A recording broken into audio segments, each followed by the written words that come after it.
It's a sunny day here in Sutherland, Nebraska, and the championship is underway. We're going to crown somebody to take home the C-7 junior area title here on a gorgeous hot day at Sutherland's Legion Field.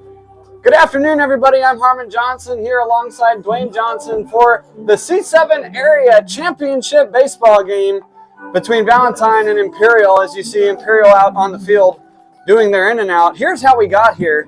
On day one, Imperial took a victory over Sheridan County by a final score of 8-0, and Valentine took a victory over the two-seeded Hirschland Trojans, the host team, by a score of 11-1. On the second day, a rainy day here in Sutherland, Hirschland beat Sheridan County 17-4 to advance to a day 3 game, while Imperial took the victory over these Valentine juniors by a score of 10-2 to have a bye to this game today. Valentine and Hirschland rumbled it out last night, and Valentine ended up being victorious by a final score of 17-2 to advance to a rematch with their day 2 opponent, Imperial. The one interesting thing about this tournament, however, is while we're crowning a champion today, both of these teams, regardless of win or lose, are headed to the state tournament. And here to explain a little more about that is Dwayne Johnson. Go ahead. Yeah, this is a kind of a unique situation. Imperial is hosting the C Junior Tournament this year for the state side of it, so they're an automatic bid because of that. So that means if they win today, obviously the second place team would advance also, because there's 7 area teams plus the host team, which would be Imperial. So yeah, doesn't really matter as far as which team wins today. Everybody wants to be a champion. They want to go in being crowned as the district champion, not just as the second place team and getting the automatic bid. But a little unique situation in state baseball where the home team for state tournament is an automatic bid. Again, we'd like to welcome you to Sutherland, Nebraska for this bright, sunshiny day. The lines are chalked. The field looks gorgeous. And we are about ready to get started here in about 12 minutes. We're going to take a quick break. We're going to be back with the introduction of the rosters, the teams, the coaches, and then present the American Legion Baseball Code of Conduct and the United States National Anthem. So we'll be right back here in Sutherland. We'll have more coverage of our pregame right after this on the Hirschland YouTube stream.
Welcome back to Sutherland, Nebraska here on the Hirschland YouTube stream. Something new we've been trying this summer, with the introduction of us hosting districts. I'm Harmon Johnson alongside Dwayne Johnson here in the Sutherland press box.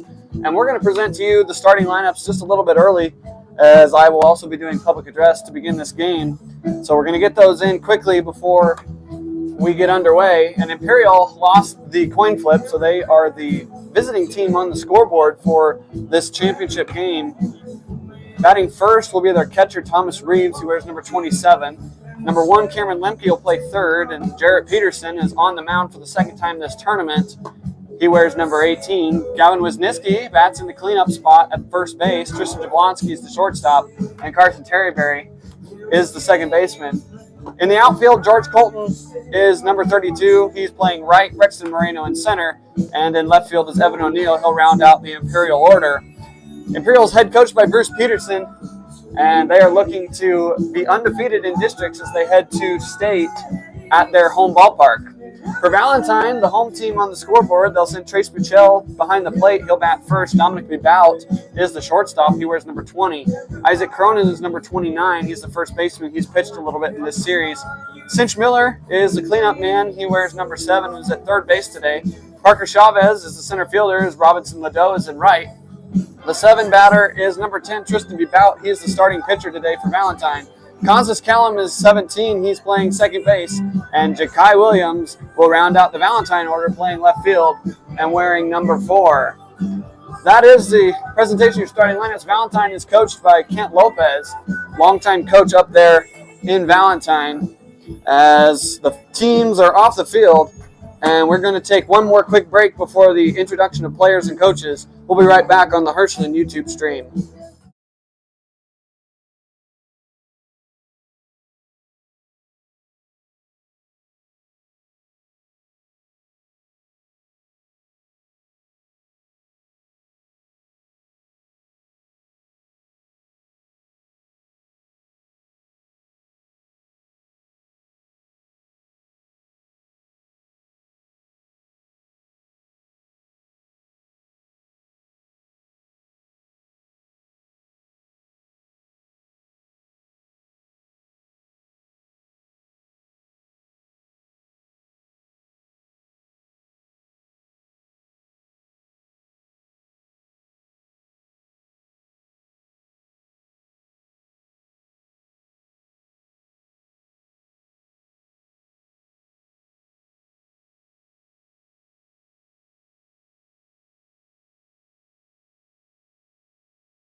Welcome back to Sutherland, Nebraska, as we are getting ready to get going for the national anthem. After it is done, it appears the teams are ready, the umpires are ready, and now I'm finally ready up here in the press box as Tristan B. Bout will take the mound for Valentine. We apologize if we didn't get that last little segment. We're still trying to get used to our OBS software, but it's working fine now as B. Bout will take the mound for Valentine. We'd like to give a special thank you to Alexa Green for coming out and singing the national anthem alongside me, as that's the first time we've done a live national anthem in this tournament. We've had pre-recorded ones coming up. But batting first from Imperial will be Thomas Reeves, followed by Cameron Lemke and Jarrett Peterson. And Coach Johnson, this top of the order has quite a bit of firepour, especially in the short field. Yeah, Imperial's definitely going to look to come out, swinging the bat early and often, trying to line drive the ball like they did to finish the game the other day. I'm sure that's one of the things they talked about before the game started. And like we said in the pregame, both teams going to state no matter what, but definitely want to look better on your record coming in as the district champion instead of being sort of an automatic bid in what some people might consider to be an unfair situation with only 4 teams in the district. But here we go. These two teams have battled back. Valentine has faced elimination twice, and now they are ready to go here against the Imperial Horns, who are hosting Class C State. Thomas Reeves. And that'll bring Thomas Reeves to the plate. He is catching today, while Jarrett Peterson is on the bump. We'll see him in the bottom of the first. But we are underway. The first offering from B. Bout is just a little high for ball 1. If you can hear on our audio, the Imperial dugout making a lot of noise as Reeves is hit by that pitch, and already there's a runner on for Cameron Lemke. Now batting for Imperial, number 1, Cameron Lemke. Lemke playing third base today. He's done a little bit of everything. He was on the mound in game 1 after Jarrett Peterson was done, as B. Bout will set and fire as that pitch runs inside and is a foul ball. Lemke was squared to bunt and didn't get it back in time as it hit off the end of his bat. Yeah, it looks like it hit the knob of the bat when he didn't get it back out of there. A quick note for anybody watching is I do believe our third base umpire today is actually the father of the first baseman for Imperial. He is. Kind of a unique situation. He is a very good umpire. So I would suspect that there will not be any issues. Runner goes, and it's a balk as B. Bout did not step off the back of the rubber. And he is looking to his dugout for help, but Wisniewski, the third base umpire, calls it a block. So there's a runner on second now, and only 1 strike to Cameron Lemke. As the 0-1 comes in, it's cut on and missed for strike 2. What would you say went on there on that block? Yeah, he just didn't. When you're on the mound and in the stretch, you got to step off with your back foot, and he didn't do that. He just kind of pivoted, and that in turn is a balk. And that pitch is high in the air to center field. The catch is made. The runner thinks about tagging, but doesn't. And no further damage. As that will bring up the aforementioned Jarrett Peterson with 1 man out. Now batting for Imperial, number 18, Jarrett Peterson.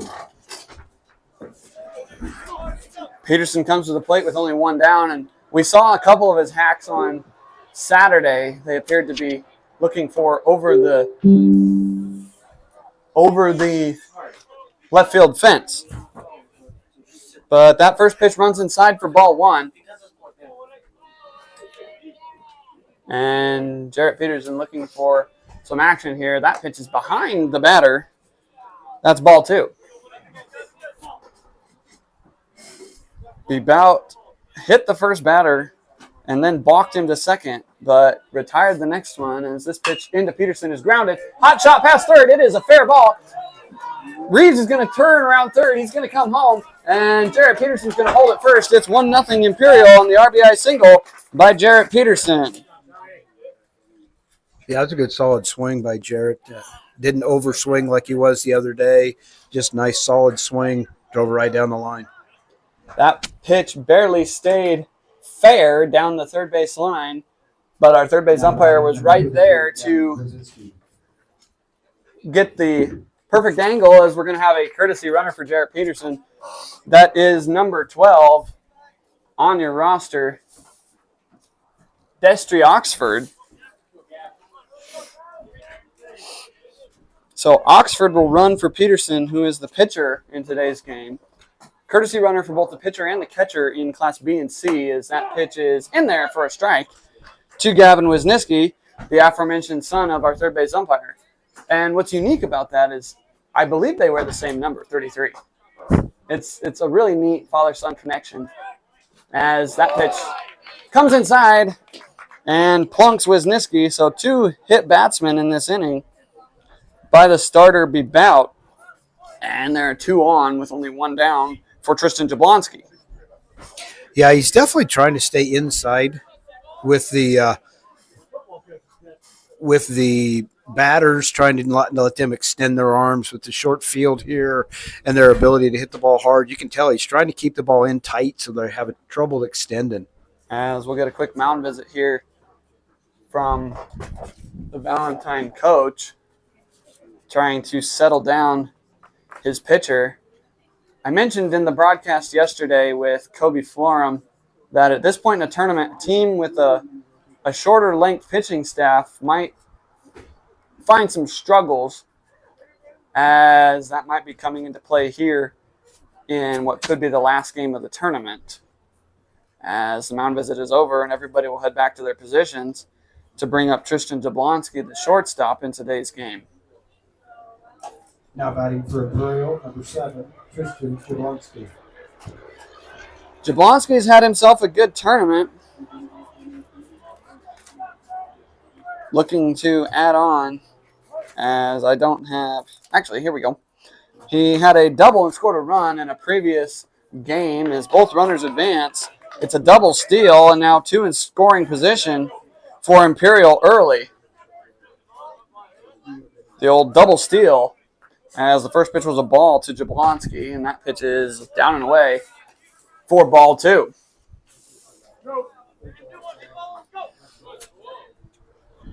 Bebout comes set, looks at the runner at third, kicks and fires as that pitch is fouled towards the Valentine dugout.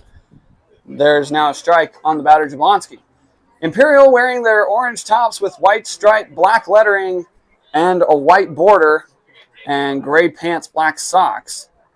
It's really a clean uniform. Horns across the front, as that pitch is just outside for ball 3. Valentine wearing the same uniforms they have all tournament, gray top, red lettering, and red pants with white stripe.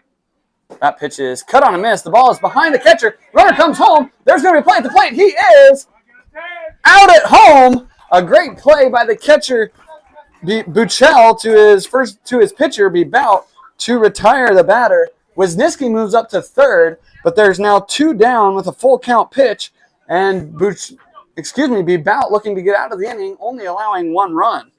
Yeah, that's a big help to Valentine right there. With Sutherland having such a short backstop, it's tough to go home on a pass ball, and Valentine did a really good job of executing and getting the tag down. That pitch is lined to the third baseman. Cinch Miller's going to grab it. He's going to make the throw over to first in time, and Valentine escapes, only allowing 1 run, and we'll head to the bottom of the first with them getting a chance to get their offense going here on the Hirschland Stream.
Welcome back to Sutherland, Nebraska, here at the C-7 area championship game.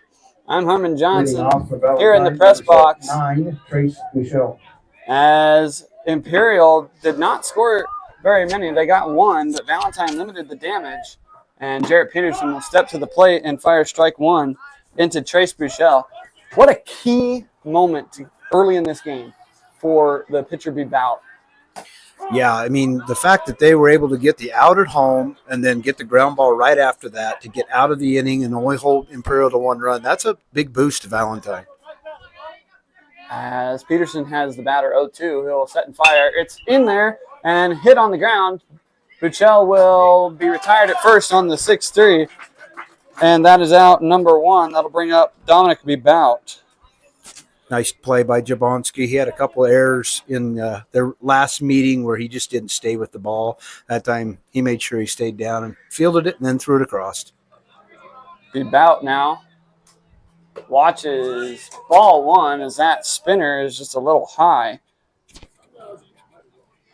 As this is, I'm going to assume, the brother of our starting pitcher.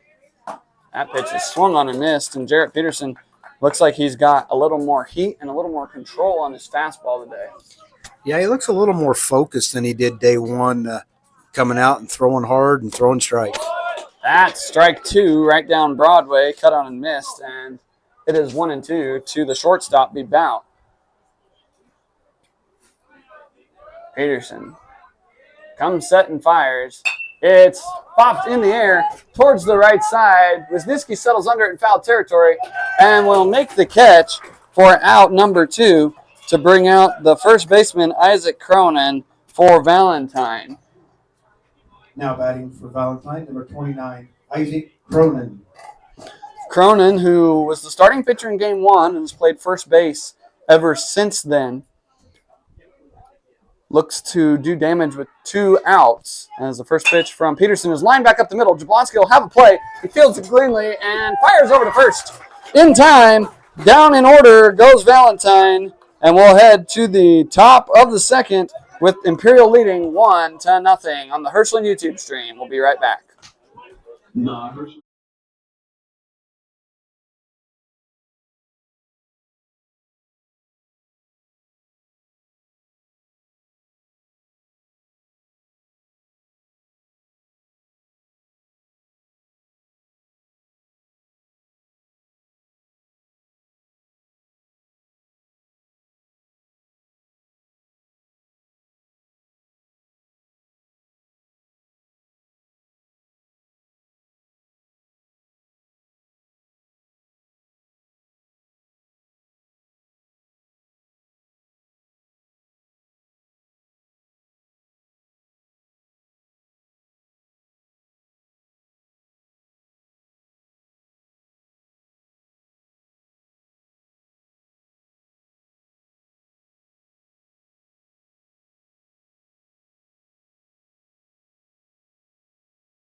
Welcome back to Sutherland, Nebraska. It's the second inning here on a bright, sunshiny, warm day, and we are going to crown a champion here later this afternoon. But before that, Carson Terryberry will step up for Imperial with his team leading 1-0. They got 2 hit by pitches in the first inning. Jarrett Peterson had a single that scored the only run, but a poor read by the runner at third, Destry Oxford, running for Peterson, got him thrown out at home trying to score on a pass ball, and a 5-3 ended the inning. So we start fresh with Carson Terryberry as that first pitch is just a bit outside for ball one. I do like this angle here at Sutherland a lot more than Hershey because we can see the plate better. Yeah, we're sitting pretty much right behind home plate. We got a pretty good angle of balls and strikes in and out, especially a little harder to tell up and down, but we pretty much can tell you if the umpire's on or not on the inside and outside corners. Our home plate umpire is Chris Kroll. Ooh. We'll make sure we give him grief as that pitch runs inside and hits Terryberry. 3 hit batsmen so far in the game as starting pitcher Bout definitely working the inside. And that'll bring Now up batting George number Colton. 32, George Colton. Colton playing right field today as he gets the signs from Trevor Peterson, who's serving as the third base coach today. It's a family affair down in Imperial with Bruce and Trevor coaching and Jarrett playing for the Imperial Horns. As a check of the runners not in time. And we'll do it again. Bout sets and steps off again. The runner is caught in between second and third. There's going to be a rundown. Throw over to Cronin. Back to Causes Kellum, who's going to run him down and tag him out. Score it. A 1-3-4 pickoff. And there's one down and nobody on now for George Colton. Terryberry was caught in no man's land as he assumed the pitcher Bout would just go home with it. Yeah, that was a really good job on the rundown. Minimized the number of throws back and forth. Second baseman did a really good job of not throwing it early, forcing the guy to have to make a decision, and he didn't. First official pitch to Colton bounces in. As you could have seen there on the stream, I mentioned this the first time these two teams played, but the difference in size between second baseman Causes Kellum running down to tag Carson Terryberry as that pitch is high in the air towards center left and caught by the center fielder ranging over. That's Parker Chavez, and quickly there's 2 down after what felt like could have been the start of a rally. Now batting for Imperial, number 9, Brixton Moreno. That'll bring up the center fielder, Brexton Moreno. Where's number 9? How crucial is this that Bout is getting out quickly? It's absolutely critical for them coming in. It's obvious Valentine is probably low on pitching, so they need to minimize the number of pitches are thrown, and plays behind him are great. As that pitch is behind the batter, almost nicked the bat as Moreno didn't quite get the bat down, but it's 2-0. Yeah. On camera, it's probably hard to see just how far the center fielder ranged to make that catch, but he went a long ways to haul it in, and that's a huge out. Parker Chavez has made quite a few good plays as that pitch is on the ground towards the shortstop. It'll be through his glove, and no one's covering second currently, but the runner will hold as the ball comes into the pitcher, and it's a single for Moreno. Number 4, Evan O'Neill. That ball kind of took a weird hop on the cut of the grass as the shortstop was coming in to make the play.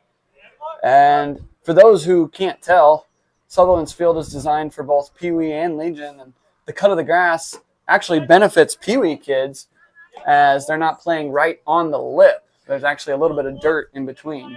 Yeah, there's a lot of dirt from the infield grass to where you normally would see on a regular Legion field, and sometimes that can toy with you a little bit as far as where to play, and unfortunately that one just took a bad hop. We did our best to get the field raked out before the game, but a couple of spots there as that pitch is cut on a miss. The throw down to second, Kellum will not range it, and the center fielder Chavez doing more good work by backing up the throw, so there'll be no advance by Moreno. You continue to see the aggression that Imperial has. They want to force the issue as much as they can. They're running whenever they have an opportunity. They want to make Valentine field the ball. Bout's ready and throws home. That pitch is just in the dirt for ball 2. On deck would be the top of the order for Imperial with 2 outs. There's a runner on second as that pitch is flung into the air. In the infield, the third baseman Miller makes the grab to retire the side. So a hit batter and a single results in nothing for Imperial, and we head to the bottom of the second Imperial leading 1-0 here on the Hirschland YouTube stream.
Welcome back to Sutherland, Nebraska. I'm Harmon Johnson here in the press box alongside Coach Dwayne Johnson, my father and assistant coach for the Hirschland Trojans, as Valentine didn't allow a run in the second inning to Imperial, so now they'll come up to bat only trailing by 1 for their four-hole hitter, Cinch Miller, playing third base today, who just made the catch to retire the side. As Peterson takes a breath on the mound and Miller waits for his third base coach, Kent Lopez, to head over to the coaching box. And we're ready to go now. Jarrett Peterson has the sign and fires in. It's a strike. Peterson has looked good so far today in comparison to his first outing. As this next one is lined into center field. Should be a can of corn, and it is. It's a fly out to start the inning. There's one down. That'll bring up Parker Chavez, who has made quite a few good defensive plays so far in this game. Number 0, Parker Chavez. To help his team continue to stay in this game. He's made quite a few defensive plays so far. Little things.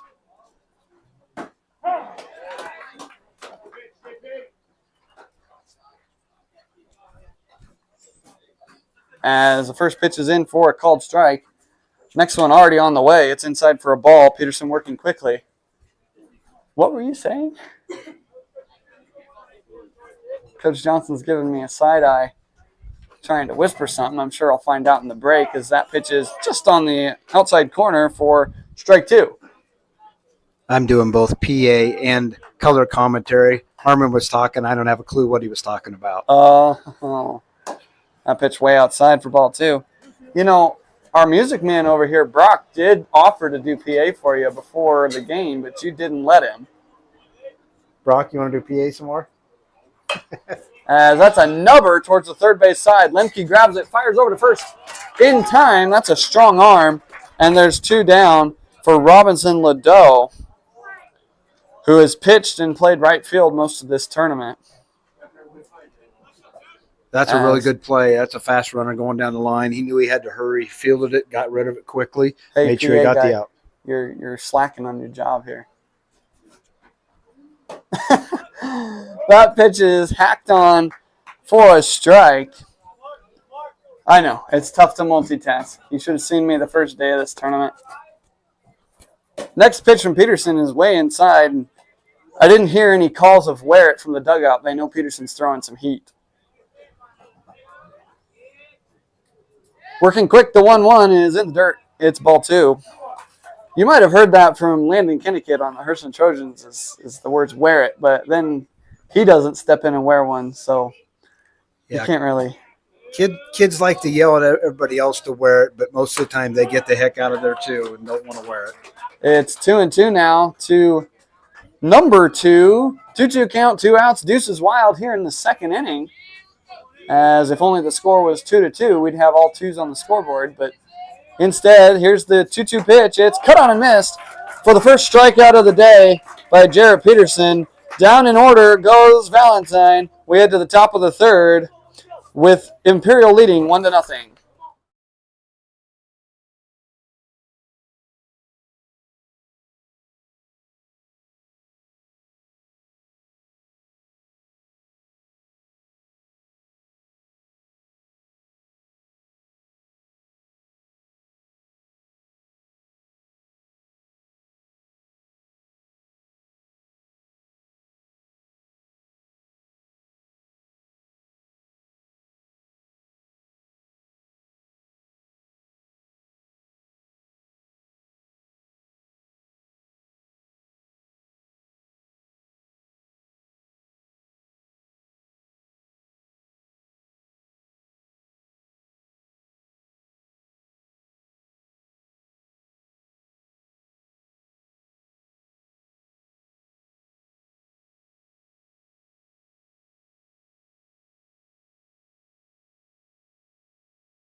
Welcome back here on the Hirschland YouTube stream to coverage of the C-7 Area District Tournament Championship between Valentine and Imperial. Both teams already qualified for state with Valentine's victory yesterday over Hirschland, but both teams trying to be the district champion now, as that will most likely, well, I don't know. That might affect seeding, probably not. As our pitcher, Tristan Bebout, will begin his third inning of work. Only one run so far allowed to the Imperial Horns in this game. Leading off the third inning for Imperial, number 27, Thomas Reeves. As we got our refreshments now, and music guy Brock did not get one, so he'll have to go get one himself. As the first pitch is lined up the middle, Chavez is not going to have a play, and it's a line drive base hit to start the inning for Cameron Lemke now. Now batting number 1, Cameron Lemke. Third base umpire Wisniewski cleans off the second base bag, and Reeves on, and the pickoff attempt to first is not in time. That pitch was scorched up the middle by Reeves. Yeah, Reeves definitely timed that up well. He drove it right straight back up to what we call the box, right over the pitcher's head, right in front of the center fielder. The first pitch is a ball, and the runner goes. Kellum will not have a play, and it's a stolen base for Thomas Reeves, who advanced to second his last time up on a balk. And now a runner in scoring position for the third baseman, Lemke. Next pitch is in there for strike one. The count evens up. Bebout certainly would like to do something similar to what he did in the first inning and get a couple of odd defensive outs. As that pitch is flied into center field, and Chavez is going to settle under it. The runner thinks about tagging, but doesn't, and there's one down with a runner on second for Jarrett Peterson. Now batting number 18, Jarrett Peterson. Jarrett Peterson, who singled his first time up and and drove in the only run so far in this game, will look to do the same thing with a man in scoring position. First offering to him is popped foul out of play for an Adams Bank and Trust 50-cent piece. Please return those foul balls to the Dr. Pepper tent right below the press box. Adams Bank and Trust, as you can see on our video stream, sponsored over 200 50-cent pieces for our foul ball chasers to earn a reward. As that pitch is outside, no advance on the runner. It's ball one, and we'd like to give a big thank you to Adams Bank and Trust for sponsoring our foul ball prizes, as a 50-cent piece is one of the most unique numistic items that you can get in today's coin age. I'm a coin collector, so I know what I'm talking about, believe me. Next pitch is chopped hard on the ground past Cinch Miller. It takes a bad hop in the outfield and gets past the left fielder. Jarrett Peterson's going to advance to second, and there's a run in. Another RBI for Jarrett Peterson, and it's 2-0 Imperial on the RBI double.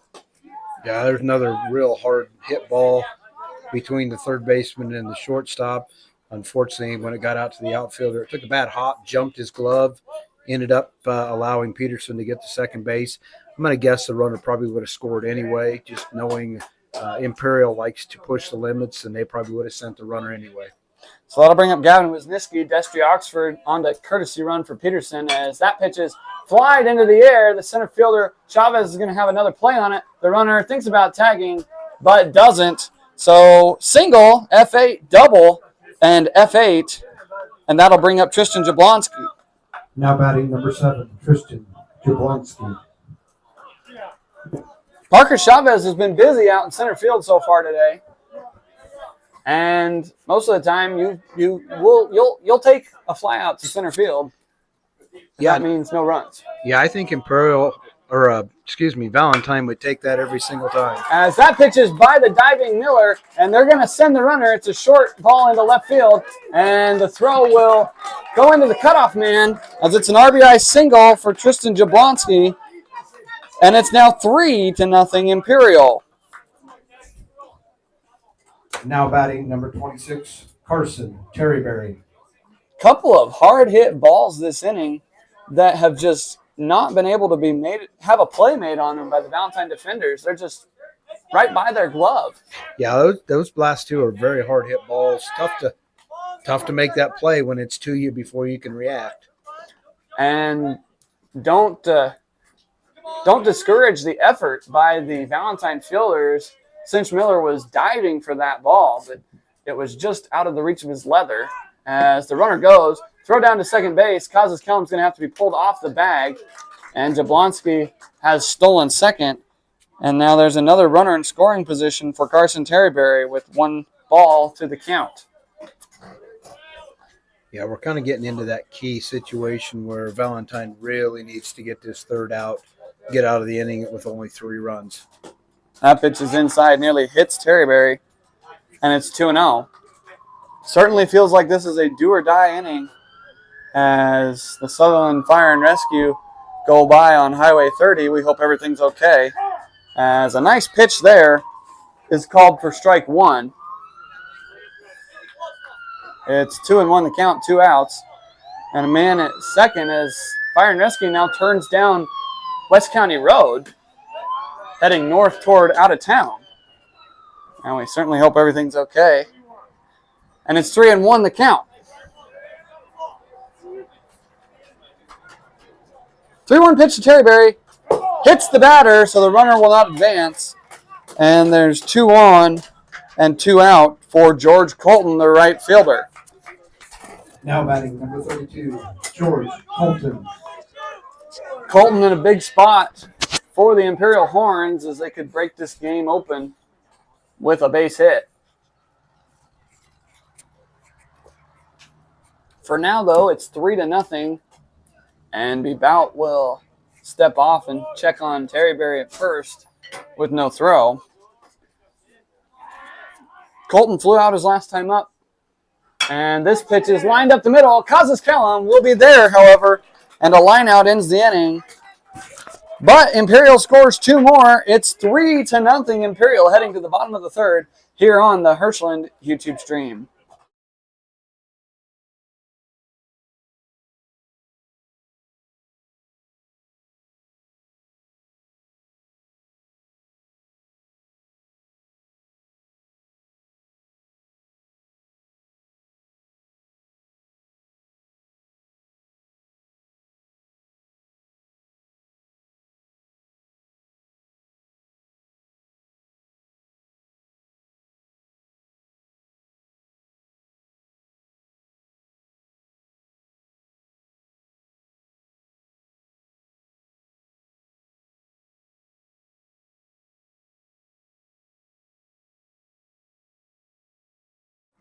Welcome back to Sutherland, Nebraska, here for the C-7 area championship game for the juniors.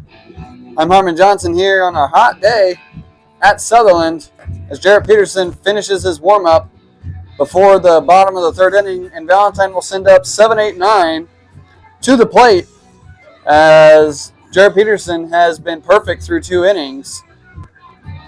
And the starting pitcher, Tristan Bebout, will be the first man to face his opponent, Jarrett Peterson. Peterson worked really quickly in between innings. Now batting for Valentine, number 10, Tristan Bebout. And as we wait for the music to stop, Peterson fires one in that Lemke doesn't catch. However, he is awarded a strike anyway. And Bebout sees strike 1 from his fellow pitcher.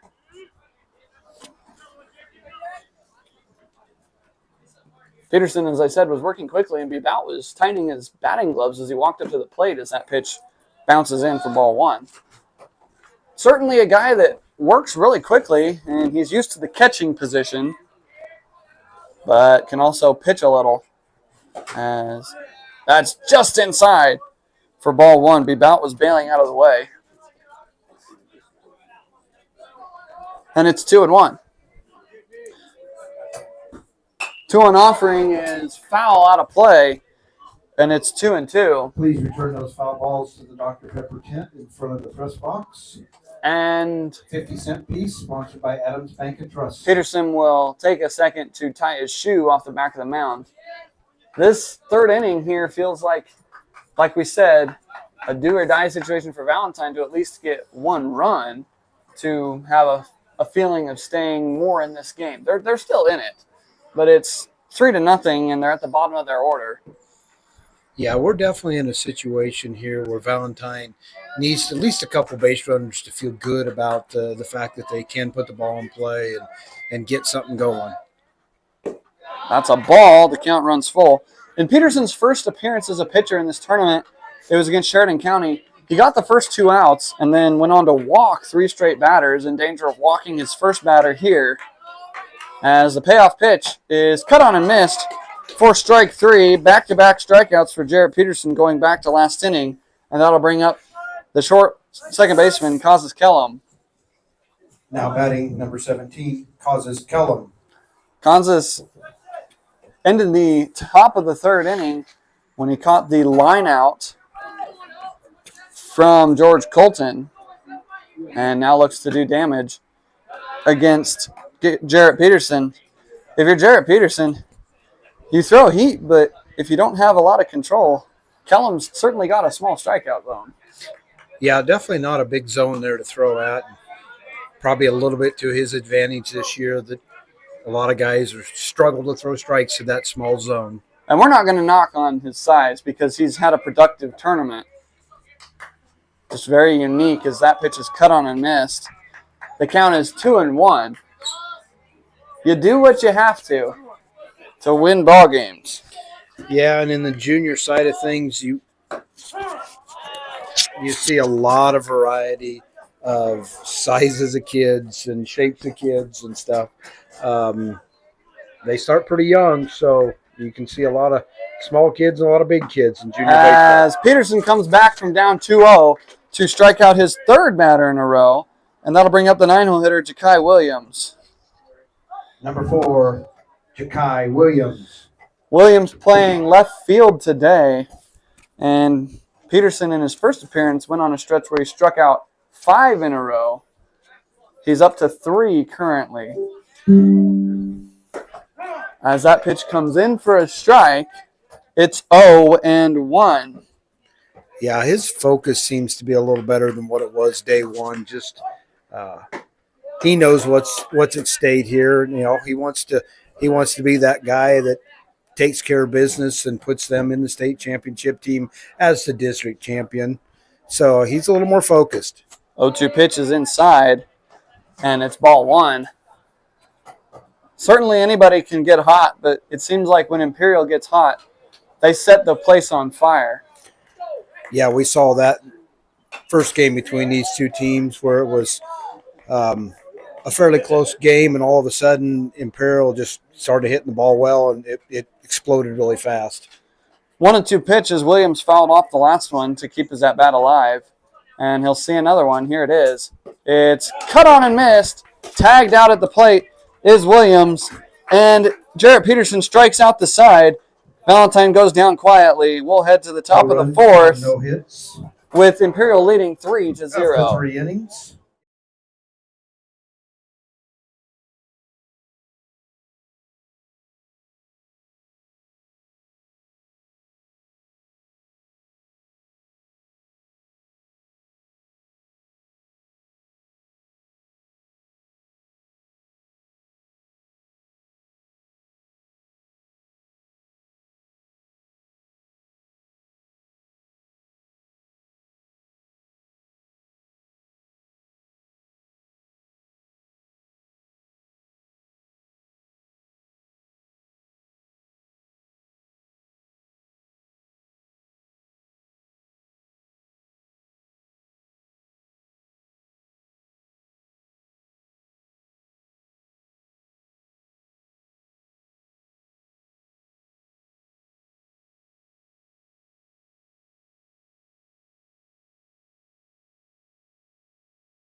Welcome back to Sutherland, Nebraska here at the C-7 Area District Tournament Championship as the bout finishes his warm-up, and it'll be 8-9-1 due up for the Imperial Horns, starting off with Brexton Moreno.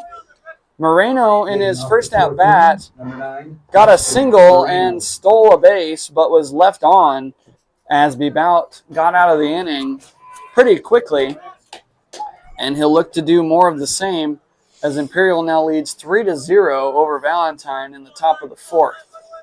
Valentine's got to be feeling fairly good with themselves, knowing the firepower Imperial has, being a 3-0 game. That pitch is on the ground. It's bobbled by the pitcher, and just out at first is Brexton Moreno, kind of a circus act, juggling the ball to himself, but made the out, so it doesn't matter. Hey, he stayed with it, took care of business by getting it over to his first baseman.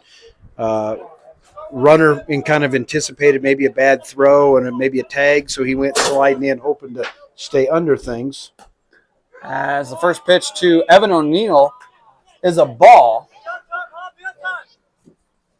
That will make it 1-0 to the left fielder. Next pitch into him is fouled into foul territory. Running over is Cronin, but he won't make the play as that ball heads over by the Sutherland youth field. It's 1-1. A little unique situation where the Sutherland youth field is right directly next door. The fence line actually separates the two ballparks. So if there's a little league game going on, they are definitely in the hazardous spot at times with foul balls going over there. We had that happen here at home against these Imperial Horns, I believe, as that pitch is just outside for ball 3. In the juniors game, there was a T-ball game going on over at the youth field, and as Coach Johnson said, the fence line is actually shared. It is the same right and left field fence, respectively, from big to little. As that pitch is ball 4, it's back at the backstop, but the short backstop will not allow an advance. And that'll bring up the top of the order in Thomas Reeves. Now batting number 27, Thomas Reeves. Reeves gets the sign from his third base coach, Trevor Peterson, who was young enough, I should say. I'm not old enough, but he was young enough that I played against him in my first couple of years of junior ball, as the first pitch is high for ball 1. And he was also a catcher with quite a bit of firepower, similar to his brother Jarrett. As that pitch is down in the dirt, the runner goes. There will be no throw, as it's a pass ball to advance the runner to second. And a 2-0 count to Thomas Reeves. Bebout sets and checks the runner and fires. It's cut on and missed. Reeves was hacking, and it's strike 1. 3-0 to score. It's the top of the fourth inning already, shortly about 45 minutes after we began. And it's a 2-1 count with 1 out as the pitch comes in. It's low. The ball's away again, and the runner O'Neill is going to advance. The throw is short and bounces in front of the third baseman. It's another pass ball stolen base, and there's a runner 90 feet away with Thomas Reeves ahead in the count 3-1. Again, Imperial is definitely doing everything they can to take every base they can. Anything in the dirt, the runners are already looking to advance. As that pitch is fouled at the plate, the count will run full. And certainly any sort of ball in play that's not a line drive would score the runner at third. As the payoff pitch will come in, 3-2-1 on the scoreboard. Here it is. It's lined into left field, and it's going to drop in the left center gap. The center fielder Chavez heads around to it. He'll get it in. And Thomas Reeves has a RBI double to extend the lead to 4-0 in favor of Imperial. Yeah, that was a nice swing. Put the bat really solid on the ball. Gapped it right directly between the left fielder and center fielder. Goes all the way to the fence. Easy double and easy RBI. And that'll bring up Cameron Lemke, who swings at the first pitch. Cronin's going to field it himself. He'll take it to his bag for the out, and the runner will advance. So a 3 unassisted will bring up Jarrett Peterson with a runner at third and 2 runners down. I'm sure Peterson wanted to swing, but Kent Lopez is going to intentionally walk the slugging pitcher / catcher. Yeah, no, Jared Peterson's got a lot of power. He hasn't hit the ball well in this tournament, but any good swing from him easily leaves the ballpark. And Ken's saying, you know what, we're not going to let you beat us on this one. We're going to take our chances with the next guy. So the intentional walk puts Destry Oxford back at first base. And there are runners at the corners for Gavin Wisniewski, who in this ballpark on Saturday had a triple. As the runner goes, there'll be no throw. It's a stolen base. And now there's 2 in scoring position for the first baseman batting cleanup. Wisniewski on Saturday had a triple and a single and scored once. He also reached on an error as he's ahead in the count here, 1-0. In a pretty important situation for Valentine as that pitch floats in for a strike. Yeah, this is a pretty key at bat right here. Valentine needs to find a way to get the third out, get back to the dugout, and only allow 1 run. Base hit here scores 2 and really makes things tough. As that pitch is outside, it's 2-1. Bebout's done a good job of putting the ball over the plate where hitters can get it, and his fielders so far have made some decent efforts. But there have just been a few balls that have not been in the vicinity of anyone. As that pitch is just high, the count runs to 3-1, and Bebout is in danger of walking the bases full for the shortstop Jablonski, who waits on deck. 3-1 with 2 outs. The pitch is popped into the air. The shortstop ranges over. He says he's got it, and he does. And Valentine escapes the inning, only giving up 1 run to Imperial. We'll head to the bottom of the 4th.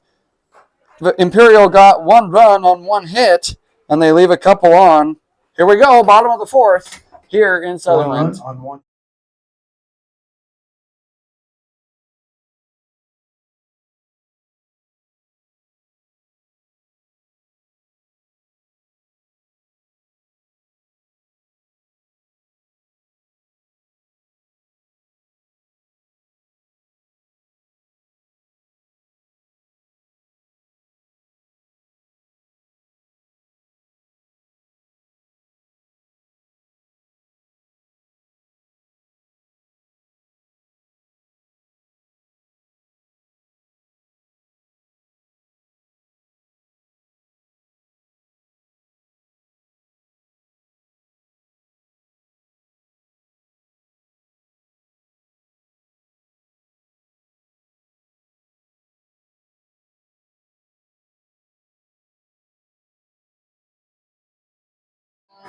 Welcome back to Sutherland, Nebraska. The Hershey Trojans, who host this tournament, would like to thank some of their home run level sponsors: Beck's Seed, Wade Hill Trucking, the North Platte Plainsman Baseball Club, Ole's Big Game Steakhouse and Lounge in Paxton, and Ballpark Lawn LLC.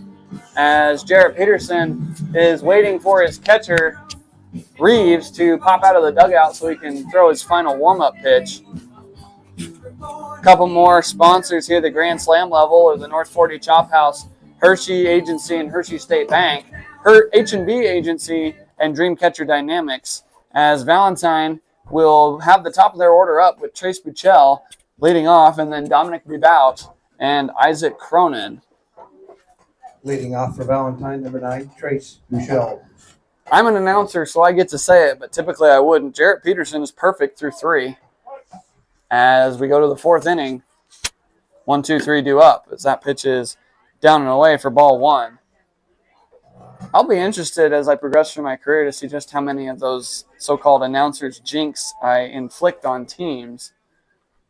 As that pitch is grounded to the shortstop, Jablonski has it, throws over to first. Wisniewski hops off the bag but comes back to retire the out.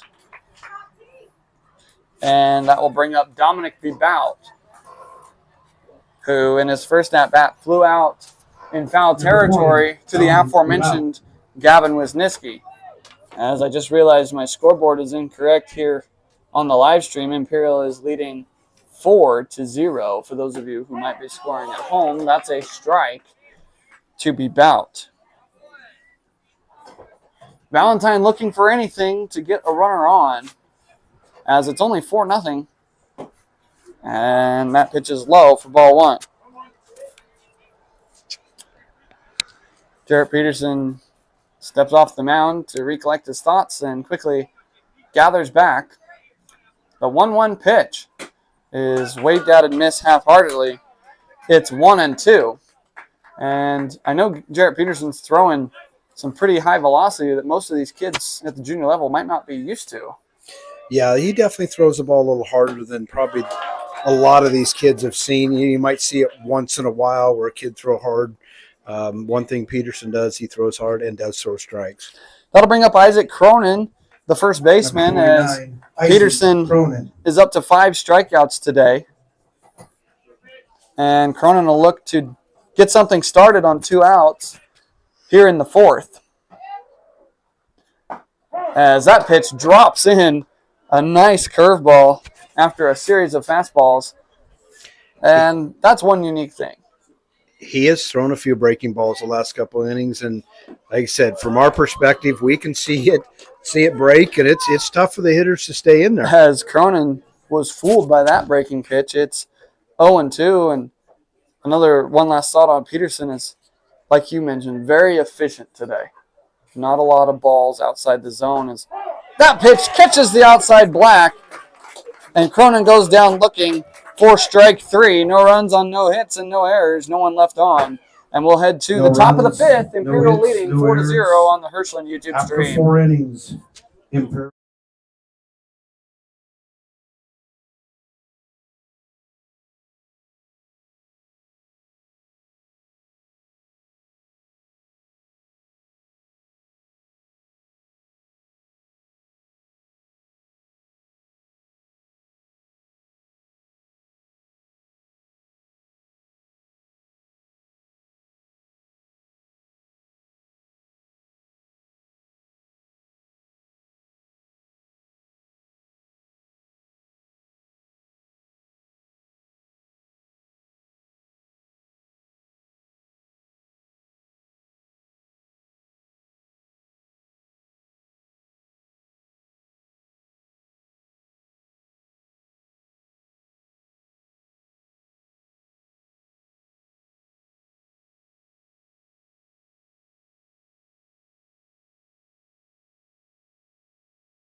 Welcome back to Sutherland, Nebraska here at the C-7 Area Tournament Championship game.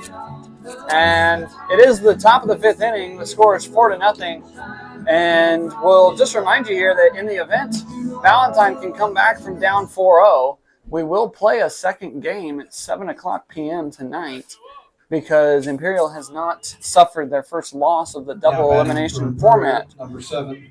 Tristan Jablonski. But currently, Imperial in the driver's seat by a score of 4-0 here in the 5th inning. And another reminder that we've seen through every game of this tournament so far is there is an 8-run mercy rule after 5 innings, Imperial needing 4 to put that in effect. As the first pitch from Bout is flied way foul over towards the fire hall. And it sounds like it might have clipped a vehicle. Please return those foul balls to the Dr. Pepper tent. There was an audible by Adams Bank and Trust. An audible ooh and ah from the crowd. Is I hope that didn't hit either of our vehicles that we have over here. Yeah, my pickup's sitting somewhere over in that area, so. Of course, I backed it in, so the windshield should be safe. So it would be Harmon's fault if it got hit. No. The 1-1 pitch spins high for ball 2. And Jablonski is ahead 2-1. As the Imperial dugout has broken the last few huddles with the word hits. and they just haven't had that big inning yet that most people expected them to. That pitch bounces in. It's 3-1. Yeah, game one between these two teams in the fifth inning, they broke the huddle with hits, and they exploded with several hits that inning to finish that game on the 8-run mercy rule. Yes, as we mentioned, Imperial scored 4 in the fifth inning, as that pitch is way foul. Please return that foul ball to Dr. Pepper Tent. And the count will run full. I've seen a couple foul balls get close to that home run distance, but obviously foul, it doesn't matter. As that pitch is flied into left field, left field arranging in, shortstop going out, and it will be nobody who makes the catch and causes Kellum covering second. The throw goes in there. He's too short to get it. The run comes into third, and Peterson thought about sending him, but Cinch Miller will cut the ball off, and it's a leadoff double for Tristan Jablonski, and then advance to the third base bag on the overthrow. Now batting number 26, Carson Terryberry. That's something we've not seen from the Valentine defense so far today, was one of those compounding plays that kind of led to extra bases. Yeah, the shortstop went a long ways. Actually thought maybe he had a chance to catch the ball. Didn't quite haul it in, but then in an effort to try to throw the guy out at second, airmailed the second baseman, allowing that extra base. And so now there's a runner 90 feet away for Carson Terryberry with nobody out, as Bebout will have to work out of trouble yet again. That pitch is a called strike. It's 1-1. Bebout's gotten out of some trouble so far, stranding 6 Imperial runners, and looks to do that again as he's ahead 1-2 to Carson Terryberry. Imperial has not yet struck out against Bebout. He's looking for his first one here. As the 1-2 pitch comes home, it's flied into foul territory. Cronin ranging towards the Valentine dugout, but it is out of play into the bleachers. And that'll be another 50-cent piece. Ball to Dr. Pepper Tent for a 50-cent piece, sponsored by Adams Bank and Trust. Again, one more reminder, as you see on the bottom of our screen, Adams Bank and Trust is sponsoring all the foul balls this tournament. They graciously donated around 200 of those unique 50-cent pieces to give away as prizes for our foul ball chasers. We'd like to give them a special thank you for sponsoring that amazing keepsake. As the pickoff to third gets past Cinch Miller at third base, the run's going to come home, and it's 5-0 Imperial. So the pickoff error will score a run, and by my book, that is the first error Valentine has committed. Yeah, they played pretty clean till this inning, and you can see they're just maybe stressing a little bit that, it's getting later in the game and, that many less at-bats. They haven't put the bat on the ball to put anything in play, and so now they're starting to press just a little bit. But the base is empty now, as that's called strike 3. There is the first strikeout for Tristan Bebout, and there's one down with nobody on for George Colton. George Cotton. Colton steps up to the plate with nobody on, and his team leading 5-0, and is a wave and a miss is strike 1. Public address announcer not reading the names correctly. Can't read my own writing. 0-1 pitch is cut on and missed. It is strike 2, and Bebout looking to continue to be dominant on the mound after allowing that pickoff error to score the run. Yeah, I'll give Tristan a lot of credit. He's still throwing strikes. He's still throwing well. He's forcing Imperial to put the ball in play. That's a key component. If you're not walking guys and forcing them to put it in play, sometimes that's a good thing to happen. The 1-2 pitch home to George Colton is waved on and missed. It's back-to-back strikeouts for the Valentine pitcher, and there are 2 down for Brexton Moreno. Moreno on the day is had a single and a stolen base, and then was retired on a 1-3 putout. And He looks to bat now with the bases empty and 2 down, as that's a line shot into left field. It'll get down for a base hit. The left fielder comes up with it cleanly, and there will be no advance. It's a single for Brexton Moreno, giving him 2 hits on the day. And trying to get a rally going with 2 outs is Imperial. Number 4, Evan O'Neill. That'll bring up the 9-hole hitter, the left fielder today, Evan O'Neill. As expect to see Moreno running. He's stolen a base already today due to the aggressive nature, and Bebout steps off. And Bebout needs to just continue to throw strikes. You know, he's gotten 2 outs. Guy on first. Here's a chance to just make another good pitch, let your fielders field the ball, and get you out of the inning. The pickoff attempt is not in time, as I don't know why I'm looking out the window, as I can clearly see it on my video computer screen. As the runner is going, the ball's on the ground. Third baseman Miller can't come up with it cleanly. He'll throw over. Cronin will try and dig it. It's not in time. The runner will advance to third, but O'Neill will stay at first. So there's runners on the corners now on the E6. And that'll bring up the top of the order in Thomas Reeves. But first, we're going to have a visit to the mound by assistant coach Valentine, Max Renning, before Reeves can step to the plate with runners on the corners.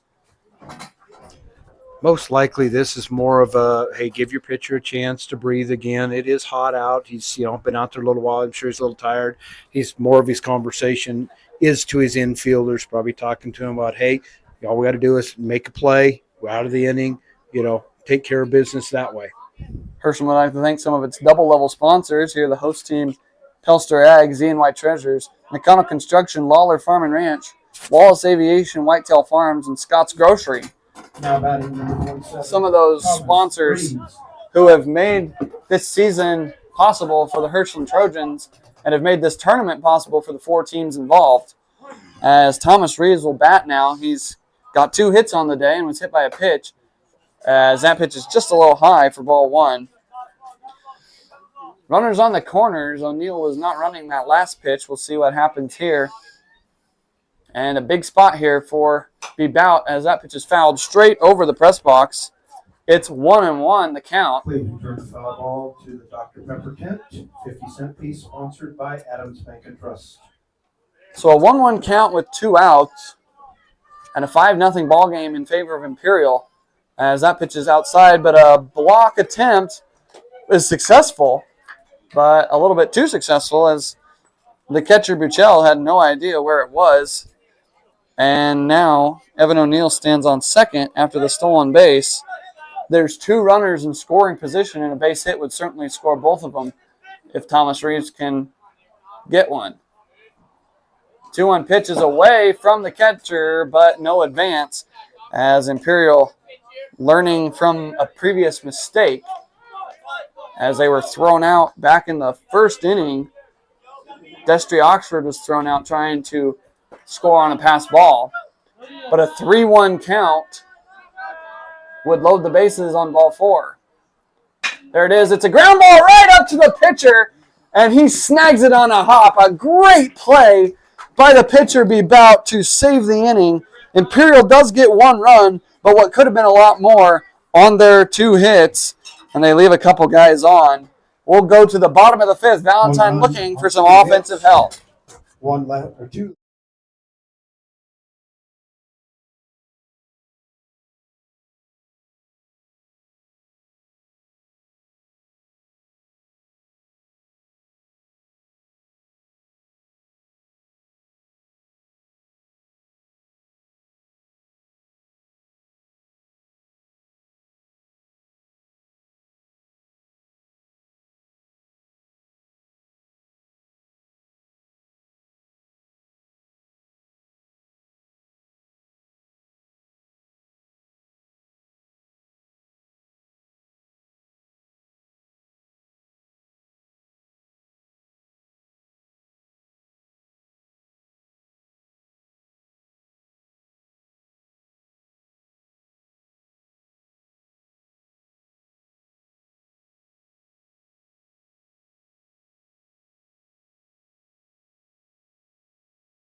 Welcome back here to Sutherland, Nebraska at the C-7 Area Tournament Championship game.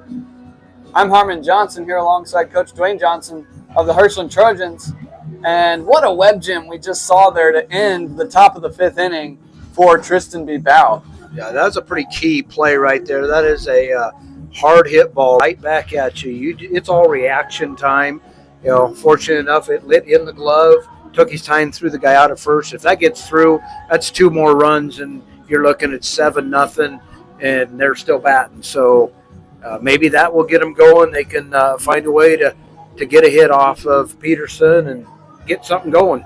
As Jarrett Peterson got through so quickly with his warm-up, and the backup catcher that Thomas Reeves, who was the last batter to reach or to go to the plate in that inning, was still working on getting his gear on. That's always a trouble when the catcher does not have a courtesy runner. But off the 5th inning for here we go to the bottom of the 5th. Cinch Miller. It's Cinch Miller, the third baseman today, who has done his best to keep this game at 5-0. Valentine still looking for their first hit as that pitch is swung on and missed by Cinch Miller. Anything with a runner on, I'm sure Valentine would be pleased with at this point in the ball game. The 0-1 pitch from Peterson is lined back up the middle. There it is, the aforementioned first hit for Valentine. It's a single for Cinch Miller, and Jarrett Peterson's perfect outing is over in the top of the 5th inning. That'll bring up Parker Chavez, who bats lefty against the hard-throwing righty. I can tell you, based on the expression on Peterson's face after that hit, he knew it was still a perfect game. Peterson comes set, not going as Miller, as that pitch is high for ball 1. We'll see how the mindset changes for Jarrett Peterson, who will have to refocus here after giving up the first hit of the ball game. And the 1-0 pitch is high for ball 2. Maybe a little bit of a mental game going on here. Peterson comes set with his multicolored glove, winds and fires. It is in there for strike 1. And Peterson goes from the stretch at all times, so really it shouldn't affect him in the fact that he hasn't been in a stretch because he starts that way in the game. He always pitches out of the stretch. Parker Chavez, and just like that, what was a pretty stellar outing, still is, but could deteriorate quickly if Imperial's not careful. The 3-1 strike 2, it's a full count to the 5-hole hitter Parker Chavez, who plays center field today. Back pick to first is not in time. Excuse me, it gets past Wisniewski. At first I thought he was deking the runner, and Miller was certainly fooled as he didn't take off right away.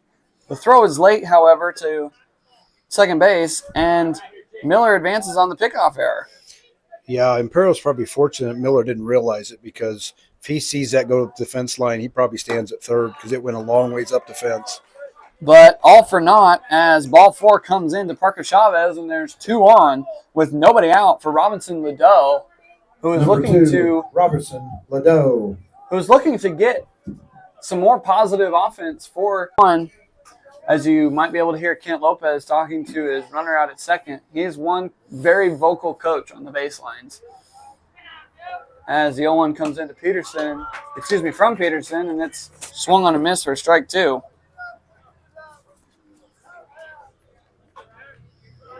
Lopez gives some advice to his batter, Ledoux, and the pitch comes in. It's high. As I'm sure Jarrett tried to overthrow that one a little for the strikeout. Yeah, maybe a little anger behind that, giving up the first hit, throwing the ball down the first baseline on a pickoff. The 1-2 pitch is cut on and missed. There's a strikeout for the Imperial pitching staff, and there's 1 down with 2 on for Tristan B. Bout, who is trying to help himself as he is still in the game as the pitcher. Number 10, Tristan DeBout.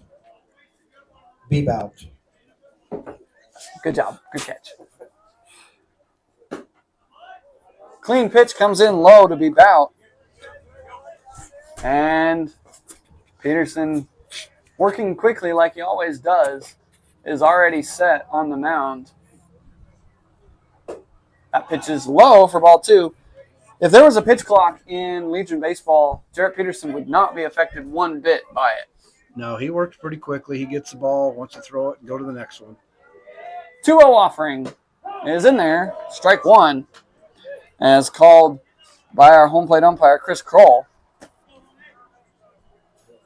We've had a great umpiring crew this district tournament, and some of them will be at Imperial for the state tournament, as that pitch is inside 3-1. A very professional crew. Yeah, and I know Chris will definitely be at the state tournament. Matt is also going to be at the state tournament. I'm sure Ryan will be there. He will not be umpiring because of the fact that he's in Imperial, but he will certainly be around the ballpark watching his fellow umpires. And that's Chris Kroll behind the plate and Matt Stiles at first base. I'm sure with the vicinity of state tournament, as that is ball 4, and Peterson has walked the bases full for Kazas Kellum, who, as we mentioned, has a very small strike zone due to his stature. Casas Kellum. Definitely good umpiring crews this weekend and stellar umpiring crews next weekend for the state tournament for Class C. I'm sure the umpire in charge of this tournament, Cody Hoffrock, will be around if needed. And if I'm not mistaken, Cody will actually UIC that tournament next weekend. So that next pitch is high. It's 1-1. And maybe the small strike zone could come into play here with Peterson and Kellum. 1-1 pitch is in there. It's strike 2. And with the bases full and only one out, Kellum will have to protect to keep his at-bat alive. Force play anywhere. Peterson sets. He winds and fires. It just barely does not drop in. It was a little bit high as that pitch was spinning towards the left-handed batter's box. 2-2. That one's high again. It's the same pitch. there's that small strike zone you were talking about. He just can't quite get it down enough to get that strike call. So now a payoff pitch coming. It is waved at and missed, and there are 2 down on defense. Number 4, Ja'Kai Williams. That'll bring up the 9-hole hitter, Ja'Kai Williams, who is in a prime position to drive in the first run of the game. As that pitch is low, back pick to first is not in time. Ball pops out of Wisniewski's glove, but nothing to sleep on either. He has not had to show off his arm much today, but on that pitch, bailing out, but called a strike regardless.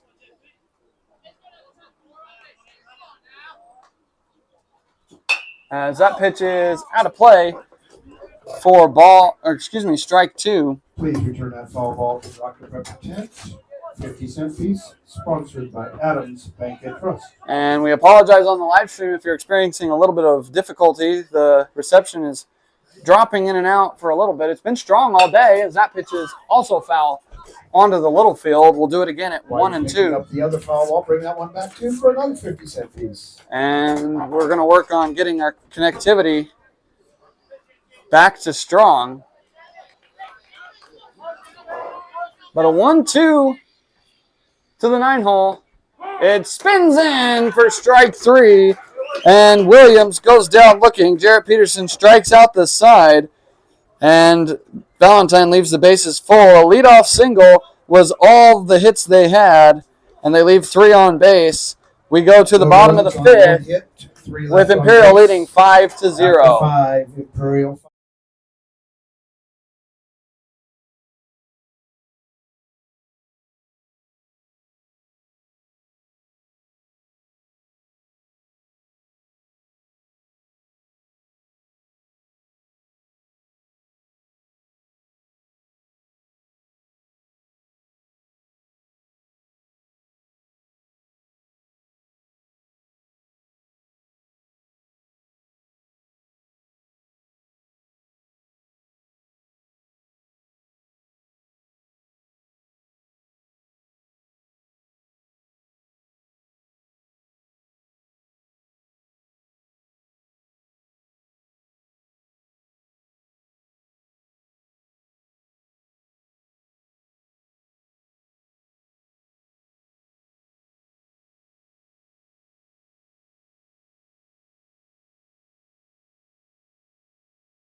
Welcome back to Sutherland, Nebraska. We have a train rolling through on the Union Pacific Railroad main line. On Peterson. And They're there is switching pitchers here. new pitcher on the mound for Valentine. It appears that Tristan Bebout's day 74. is done. And it will now be Parker Chavez on the mound, a southpaw, to try and hold Imperial at 5. Imperial's Jared Peterson is at 74 pitches. Jared Peterson, who's thrown 74 pitches so far, had a perfect game going until the start of this inning, and then gave up the leadoff single to Cinch Miller and walked two batters, to load the bases, but struck out the side to end the appearance. And now Valentine, who I'm sure rode Tristan Bebout to as far as he could, is now going to go to Parker Chavez on the mound. It's almost good that we had a new pitcher come in, because this train is extremely loud, and infield will come in to have a quick chat, and we'll bring up for Imperial, Cameron Lemke. Leading off, number 1, Cameron Lemke. Lemke wears number 1. In today's game, he's flown out twice to the center fielder, who was Cinch Miller, and then was retired on the 3 unassisted to the first baseman, as that first pitch is in for a ball. Something else we haven't seen in this tournament so far, a 6-inning game. We're into the late innings as the train is done going by, and the count is 2-0 on Lemke. A hit by pitch will put one on first, with Jarrett Peterson coming up, who has not been very successful so far, but in today's game has a single, a double, and an intentional walk. As home plate umpire 18, Jarrett Chris Peterson. Kroll checks on the runner at first. It kind of hit him in the knee area. Yeah, I think they were just double checking, make sure he was. The throw down to second is not near, and it's a stolen base for Cameron Lemke. The catcher kind of rushed but strike one to Jarrett Peterson, who I'm sure was taking all the way with the stolen base situation. I'm not sure if the coaches called for a steal or not. Lemke went in, sliding, got up, looked like he was a little sore at that point. So wherever that ball hit him, he's definitely still feeling it.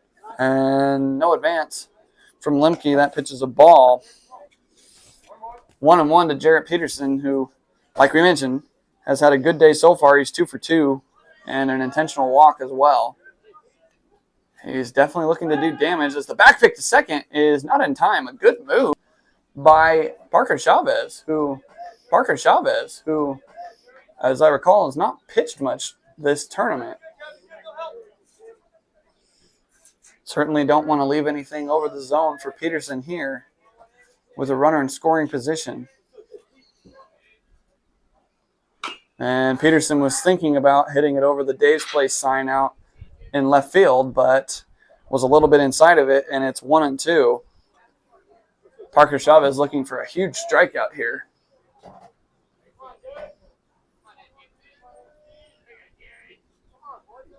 1-2 pitch with nobody out and runner on second to Jarrett Peterson. Here it is. It's down and in. It's 2-2. Jarrett Peterson on Imperial. Yeah, he's definitely probably their leading ball player. Does a lot of good things for him. He catches, he hits, he Lemke pitches. takes off.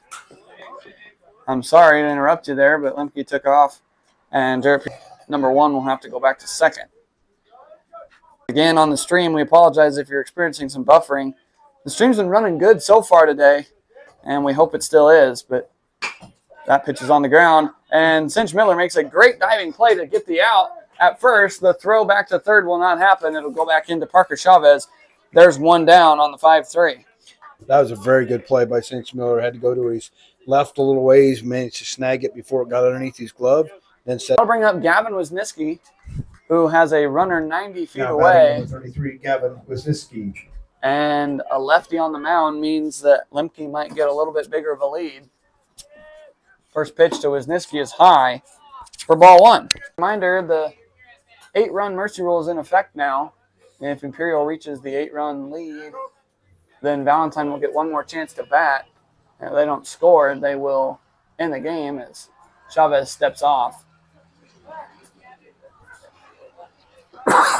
And looks like he will now go from the full windup as he had been going from the stretch. The runner fakes taking off, and Wisniewski hits one on the ground towards short. It's stopped by his foot, and Cronin gets the tag at first as the throw kind of pulled him off the bag. But a run comes home. It's an RBI for Gavin Wisniewski, and Lemke brings in the 6th run of the game. Yeah, the shortstop, I don't think he got any leather on that. That was all stopped by the ankle area. Did a good job of throwing the guy out still at first. Good play by the first baseman to come up and snag the ball and get a tag down. That'll bring up Tristan Jablonski, the shortstop, with the bases empty.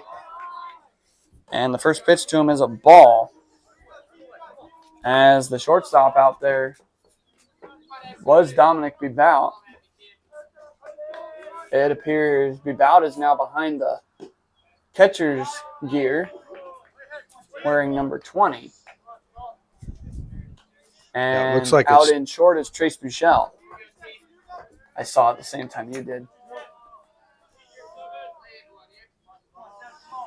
2-0 pitch to Jablonski is just high for ball 3. And for those of you that aren't around junior league in baseball, a lot of changes happen when pitchers change. It's amazing how many position players end up moving spots just because you switch to pitcher. I know from personal experience. When I pitch, there's someone behind me in center field. I know who it is. If I come in, they're going to be right behind me, and that'll bring up Number 26. 26, Carson Terryberry, who's still playing second base today. A lot of moving around when you have people who can play multiple positions, and everyone needs to know at least 2 at this level of baseball. As sometimes in these small town settings like Valentine, you're going to have 2 people on the bench. There's not going to be very many subs that can come in and specialize in one position, as the pickoff to first is not in time. We've certainly seen that from the Hirshland Trojans standpoint, and Sheridan County and Valentine both only had a few players on their bench. Imperial is kind of an oddity where they pull from a wide range, as that pitch is inside for ball 2 and a stolen base for Jablonski. Their dugout must be crammed like a pack of sardines right now. Yeah, Imperial's been pretty fortunate. They've had a strong program for several years, and the kids really want to play baseball. And Jablonski got a huge jump, and with 2 outs, that ball is on the warning track. Jablonski didn't need to go back and tag. The throw will come into second. Terryberry has an RBI double, and it is 7-0 in favor of Imperial. Now batting number 32, George Colton. That brings up George Colton with a potentially winning run at second base. Again, the 8-run rule in effect. And Valentine, being the home team, would still have to get an opportunity to bat in the bottom of the inning. But ball 1 to George Colton. And we've been kind of waiting all game for a big inning from Imperial, and it's kind of come in short spurts, wouldn't you agree? yeah, they really haven't put up that big number that we've seen in the tournament where all of a sudden they'll score 4, 5, 6 in an inning. It's usually been 2 or 3. And give credit to Valentine's pitching staff. Bebout and now Chavez have kind of limited the damage. Yeah, they have done a really good job of minimizing those big innings. There's been a couple opportunities for that to happen, and that's a pitch, line drive, past the diving glove of Kazas Kellum. Terryberry's going to come home. There'll be no throw as the right fielder kind of bobbles the ball, and there it is, the 8th run for Imperial on an RBI single from George Colton, and now Valentine needs a run to stay alive in the bottom of the inning. There's still 2 outs here, and Brexton Moreno coming to the plate. Number 9, Brexton Moreno. So there it is, 8-0 in favor of Imperial, and Valentine has work to do in the bottom of the inning. yeah, now it's at that situation where they need to get out of this inning if they want to. That ball bounces off the backstop, and there will be no throw, on the advance from George Colton. That was an unfortunate bounce for the catcher as it hit the angle of the boards and bounced towards the Imperial dugout. So Moreno's ahead 1-0 as Chavez steps off to check the runner at second. Uh-oh, my camera died. I just now noticed that. I apologize for the lack of video here. We'll get that fixed for you right away as we continue with audio coverage.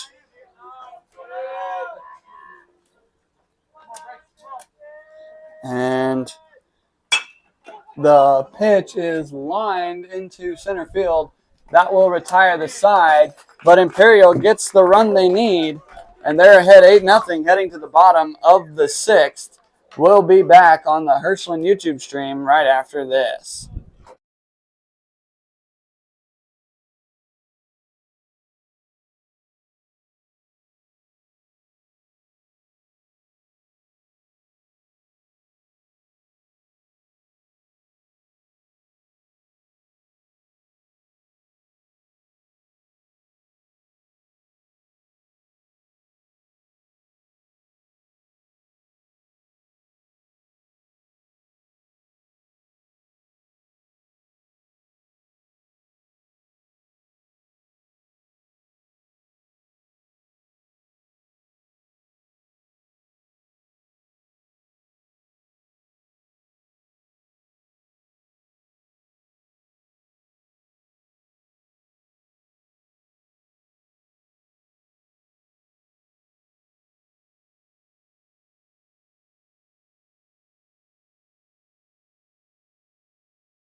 Welcome back to Sutherland, Nebraska here at the C-7 Area District Tournament Championship.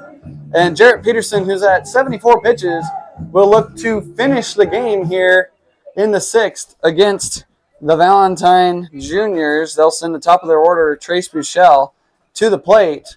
He wears number 9. Trace Buchel. And Valentine needs at least one run to continue playing here in Sutherland. That first pitch is in there for a called strike. And again, if those of you missed it in the pregame, both teams have qualified for the state tournament being held in Imperial next weekend, or this weekend, I should say. But we are playing for the C-7 championship here today on a hot day in Sutherland. We've said it time and time again, a unique situation here where two teams get to advance. As that pitch is hit foul, giving chase is Wisniewski. He will find the fence of the little field, and it's a very loud strike 2. Please return that foul ball to the Dr. Pepper tent for a 50-cent piece, sponsored by Adams Bank and Trust.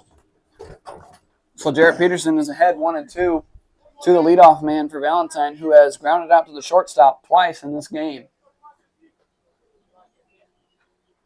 The 1-2 offering is high and in for ball 2. Certainly, if you're Peterson, you want to finish this game after giving up the perfect game bid in the 5th, and now facing a district tournament championship. As that pitch is low, the count runs full. Yeah, I'm sure his mindset right now is hey, take care of business, finish it here, not extend it to another inning. You know, enjoy that win and be that district champion, going home to play in your home ballpark. And that's ball 4. It skips in as there's the leadoff man on for the 2-hole hitter, Dominic Bebout. Number 20, Dominic Bebout. And another thing, today is Monday, and I do believe the state tournament begins on a Thursday. So that gives you Tuesday and Wednesday for relief. And Peterson currently would be the only pitcher unavailable for Imperial to start the tournament. I could be wrong on the start date of the state tournament. It's either Thursday or Friday of this week down in Imperial. But either way, Jarrett Peterson is approaching the 80 pitch mark, which means he will be on 4 days rest, as that second offering is a ball. And I'm guessing at this point, Bruce Peterson's looking at, hey, let's get the win. Let's go on. They do have a few extra pitchers in their back pocket yet. And so I'm sure he's thinking, hey, Jarrett got us this far. Let's let him finish it out. They have a couple other starting pitchers that certainly can start game one at the state tournament. The other starting pitcher in this tournament, as that pitch is waved on a miss, was Noah Rao, number 11 for Imperial. And Cameron Lemke actually came on in relief of Peterson in the first game of this tournament. So a couple of extra arms as that is lined up the middle. Peterson's not going to get it. It bounces off the front of the rubber, and the throw is wide to Wisniewski as runners will be at second and third. And Lopez waves the runner home. There'll be a play at the plate. It is not in time. The runner heads down to third. He is safe. And a very, very weird situation here in Sutherland as the ball hit the front of the rubber where Peterson had dug out a hole for himself. And Valentine scores a run, and they will stay alive to play the seventh inning. Yeah, what a unique situation. That might be the most bizarre play I've seen. And the hole in front of the mound where the pitchers dig down as they're pitching, somehow that ball managed to hit just exactly at the front of the rubber. Bounced straight up to Peterson. He made a great play on it, just rushed it and threw it down the line. So give it an E1. The runner will come home to score, and Terryberry bobbles it. And now there's 2 runs on the board for Valentine and a runner on first. Back-to-back errors for Imperial, and suddenly it's a whole new ball game. I got another severe thunderstorm warning. Now batting number 7, Cinch Miller. Another reminder here that in the event Valentine comes back and wins this first game, there will be a second game played at 7 o'clock tonight in Sutherland. Storms are looming, but hopefully the rain stays away if we need it. It's a 6-run ball game, and that first pitch to Cinch Miller is outside for ball 1. Certainly a little bit of life here from the Valentine bats. Yeah, the dugout's a little more excited now and a little bit more pep in their step all of a sudden. That pitch drops in for a strike. It's 1-1 on Cinch Miller with a runner on first, and nobody's still out. That's the surprising thing is after that weird play on the mound is there's nobody out. And that's a line drive right to the third baseman. Diving back, Wisniewski will catch the ball for a double play. And all of a sudden, the momentum is gone for Valentine. There's 2 down. Yeah, that's just a heartbreaking one there where you got some momentum and, you hit the ball hard, but you hit it right to the third baseman. And that'll bring up number 0, Parker Chavez, who will attempt to re-spark a rally here in the 6th. As that pitch is low for ball 1. Yeah, as a coach, you're constantly talking to the kids, make sure line drives go through and you don't get yourself caught in that situation. Unfortunately, the runner took just one too many steps, and great play by the third baseman to react and know that he had a shot for the double play too. So now a 2-0 count to Parker Chavez with 2 outs. And swinging out of his shoes is Chavez as Peterson took a little bit off, kind of a changeup there. It's 2-1. Next pitch is in there for strike 2. And like I mentioned, with the 2 runs scored here in the 6th, Valentine has extended the game to force a 7th inning. The 8-run mercy rule is off. And that pitch is fouled off of the chest protector of either the catcher or umpire. I think it was the umpire. And we'll do it again at 2-2. Neither one of them reacted, so I'm pretty impressed that neither one even showed any kind of emotion that it hit them. Like we said, veteran umpiring crew. They've taken a few knocks. As that's lined up the middle, Jablonski's going to have a play on it, takes it on a hop, throws over to Wisniewski, and the tag is applied. So it is a 6-3. But Valentine gets the first 2 runs of their game on no hits, a couple of errors, and leave nobody on. We head to the top of the 7th. It is 8-2. 2 errors.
It's what you expect from a championship game. Here we go to the top of the 7th inning.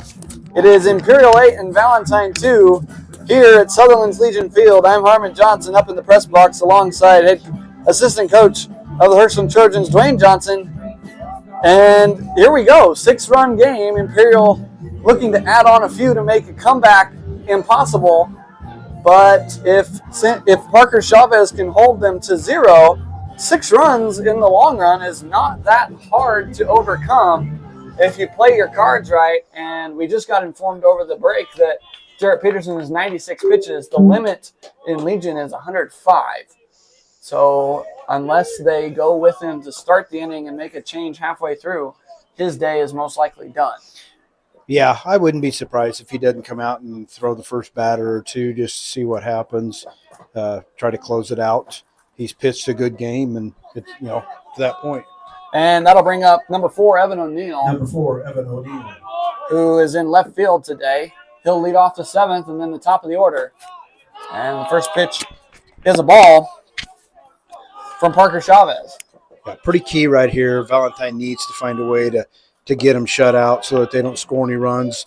Have that little bit of momentum in life that there's a chance to come all the way back. Chavez, who gave up 3 runs in the previous inning. And that one is over the head of Cinch Miller at third. The left fielder will make a play on it and throw it into Kazas Kellum at second. And there will be no advance. So a single to lead off the inning for Imperial. And that'll bring up the top of the order in Thomas Reeves. A dangerous spot here with a runner on for the Valentine pitcher. Chavez messes with the ball in his glove and comes set. Not going. Wind off the pitcher's foot. And there will be no play as time is called. And Chavez will hobble around the mound. And Maxwell Renning will come out to check on his pitcher. We're going to take a quick break while we check out the injury. We'll be back on the Hirschland YouTube stream.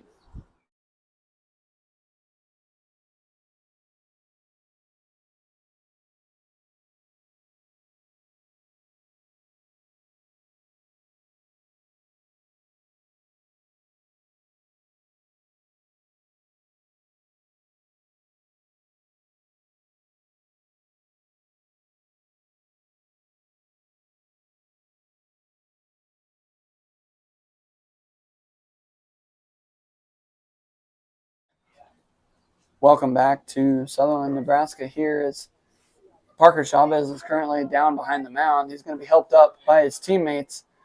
He just took a line drive off of the ankle back up the middle. So give it a base hit for Thomas Reeves, who's hit the ball very hard today. And that one might have been the hardest exit velo we've seen from an Imperial bat today. Certainly in unfortunate circumstances, Chavez appears to be trying to walk it off behind the mound. Yeah, that one come back really quick. Unfortunately, it was low, had no shot of getting his glove to it, hit him somewhere around the ankle area, and he immediately went down. So our umpiring crew came together to stop play, and we're going to have a pitching change as Cinch Miller will come on. Bruce Peterson talks to the umpiring staff really quickly, and I'm sure in this sort of emergency situation, a couple more pitches might be allowed than the normal 7. Well, anytime there's an injury to a pitcher, the next relief pitcher has as much time as he needs to get warm. He obviously hasn't been throwing in that fashion, and so he'll get as many pitches as he needs to be comfortable and able to throw. The last thing you want to do is have him get hurt his arm by not being ready, or have a batter get hurt because a wild pitch because the pitcher's just not ready. Parker Chavez appears he's staying in the game. Looks like he's going to go play center field. That's probably not the place you want to go play after getting one off the ankle and go out to center and say, okay, now go run everything down. But a tough man out there in center field. He's made quite a few plays out there already, including one where he ranged over probably a good 40, 50, maybe even 60 feet to track a ball down, as he is certainly feeling it. And based on the way he's kicking his leg out, it is his right ankle, which would be his plant foot, or excuse me, his drive foot off the mound. And our third base umpire, Wisniewski, is out to check on him to make sure, as Parker Chavez is now demonstrating what happened to Ryan Wisniewski and why he's in the situation he's in. As Cinch Miller is getting a word of encouragement from his head coach, Kent Lopez, in the emergency situation. And we've been pretty fortunate. Great Plains Health has had a trainer here the last couple days available on site in case of this situation, because of it being a Monday and the North Platte Plainsmen having a ball game at home tonight. Unfortunately, that trainer was not able to come over today, and so I'm actually scheduled to be on the clock for the Plainsmen here in about 15 to 20 minutes. But I've already informed the game day staff that I'll not make it in support of the C-7 area tournament championship, as the speakers outside me are buzzing a little bit. We'll get that fixed really quickly. And there it goes. Cinch Miller will get a little bit of a situation recap from Ryan Wisniewski. And the score is 8-2 in favor of Imperial, as home plate umpire Chris Kroll calls time to allow Matt Stiles to get into position. So there are 2 on with nobody out, and Cinch Miller comes set and fires. The first pitch is a called strike to Cameron Lemke. He had squared the bunt, pulled back, but it was in the zone anyway. Parker Chavez still pacing his way around in center field, and we'll have to see how that injury plays out in potentially the state tournament later this week. Yeah, let's hope that's not a serious injury. It just turns into being a bruise and a sore spot and things like that, because they do get to go to Imperial at the end of the week and play some more baseball. The 1-1 pitch from Miller is flied right at Parker Chavez. He limps his way over and makes the catch. There'll be no advance. So what a play from Chavez as he kind of kicks out the pain. There's a fly out to center field for the first out of the inning. How appropriate, the guy that's hurt hit it out there, and he has to run and go get it. That'll bring up Jarrett Peterson, Number 18, who Jarrett Peterson. has a single, a double, a walk that was intentional, and a ground out today. He's scored a run, or excuse me, Dexter Offord has scored a run in his behalf, as that first pitch is outside for ball 1. It's definitely the will of the baseball gods to find the person who's either struggling or was just a part of a huge play, as that pitch drops in for strike 1. You see it all the time, it feels like. Well, it's kind of the opposite. You see a guy make a great play in the field, and then they come up to bat to lead off the next inning. It's kind of just the opposite. You have something happen to you, and sure enough, the next one's right at you. As that pitch gets behind the catcher, but no advance, as Evan O'Neill did not move up, and third base coach Trevor Peterson wanted him standing on the third base bag. I'm going to disagree with you, Harmon. I'm going to say they wanted the guys to stay at first and second, because I'm pretty sure as that pitch goes foul. I know what if they would have taken second and third on it, my guess is Kent Lopez probably would have said, "Hey, put him on, and we'll take our chance with the next guy." That's the mind games here. Is the intentional walk, as some people don't realize, is in effect in Legion baseball. The pitcher does not have to throw 4 straight balls for a walk, as it's 2-2 now. And that pitch is skied back to the backstop. It will get out of play right off the tarp, covering the first base stands. And we'll do it again at 2-2. Man, if that pitch had come just a little closer, I might have been able to stick my hand out the window. I can speak from experience with Jarrett. We've played him a few times. I have put him on base to eliminate that situation, and it's fun to visit with him after the game about it. And Trevor Peterson is getting an earful from Ryan Wisniewski. A little bit of a question about a balk, but the ball had not yet been in play. Yeah, I think that was the question is home plate umpire Chris Cole had not actually put the ball back in play. So obviously if it's a dead ball, you can't have a balk. And the unique thing about this is both of them are from Imperial. They will see each other again, probably at a restaurant or on the street. As that pitch is a ball, it's ball 4, and Peterson takes a walk.